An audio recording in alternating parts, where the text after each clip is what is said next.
தீபாவளினா பளிச்சுன்னு ஞாபகத்துக்கு வர்றது பட்டு, பட்டாசு, பலகாரம். பலகாரம் நான் ஞாபகத்துக்கு வர்றது மந்த்ரா கடலை எண்ணெய். அபார ருசி, ஆரோக்கியமான உடல் நலம். தீபாவளி அன்னைக்கு மட்டும் இல்ல, என்னைக்குமே கிச்சன்ல இருக்க வேண்டியது மந்த்ரா கடலை எண்ணெய் தான். 2 ஸ்பூன் போதும் உங்க பிரச்சனைகளை கட்டுப்படுத்த. லயன் டேட் சிரப், தினமும் 2 spoon Lion date syrup. Lion date syrup. வங்கதேசத்தில் கடந்த ஆண்டு ஏற்பட்ட திடீர் போராட்டம் கலவரமாக வெடித்தது. மாணவர் அமைப்பினர் நடத்திய போராட்டத்தில் ஊடுருவிய கலவரக்காரர்கள் வன்முறையில் ஈடுபட்டனர். அப்போது வங்கதேச பிரதமராக இருந்த ஷேக் ஹசீனாவின் வீடு, அலுவலகம் சூறையாடப்பட்டது. நெருக்கடி அதிகரித்ததால் ஷேக் ஹசீனா பதவியை துறந்து நாட்டை விட்டு வெளியேறி இந்தியாவில் தஞ்சம் புகுந்தார். தொடர்ந்து முகமது யூனுஸ் வங்கதேசத்தில் இடைக்கால அரசின் தலைமை ஆலோசகராக பதவியேற்றார். வங்கதேசத்தில் அடுத்த ஆண்டு தேர்தல் அறிவிக்கப்பட்டுள்ள நிலையில் அங்கு வன்முறை வெறியாட்டங்கள் முடிந்தபாடில்லை. ஹசீனாவுக்கு எதிரான போராட்டத்தை முன்னெடுத்த மாணவர் இயக்க தலைவன் ஷெரீப் கடந்த வாரம் மர்ம நபர்களால் சுட்டுக் கொல்லப்பட்டதை அடுத்து டாக்காவில் பெரும் கலவரம் வெடித்தது. இந்திய தூதரகத்திற்கு எதிராக கோஷம் எழுப்பிய வன்முறையாளர்கள் டாக்காவில் உள்ள பத்திரிகை அலுவலகங்களுக்கு தீ வைத்தனர். முஸ்லிம்களுக்கு எதிராக பேசியதாக இந்து இளைஞர் ஒருவர் அடித்துக் கொல்லப்பட்டார்.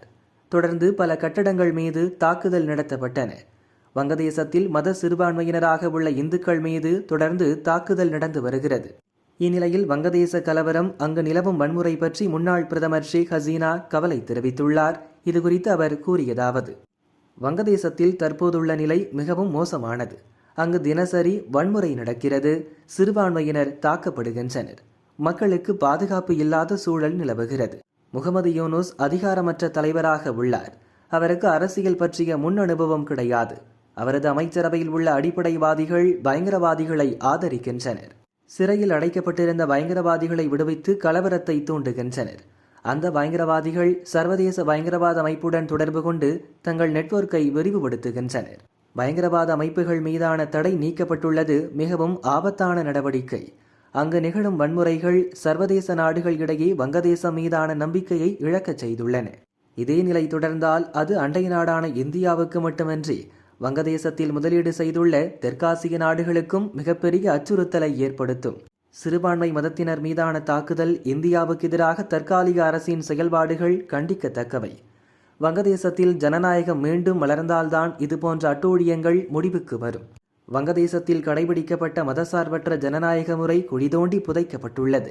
இது நாட்டுக்கும் நாட்டு மக்களுக்கும் பெரும் ஆபத்தாக அமைந்துள்ளது என ஷேக் ஹசீனா கவலை தெரிவித்துள்ளார்.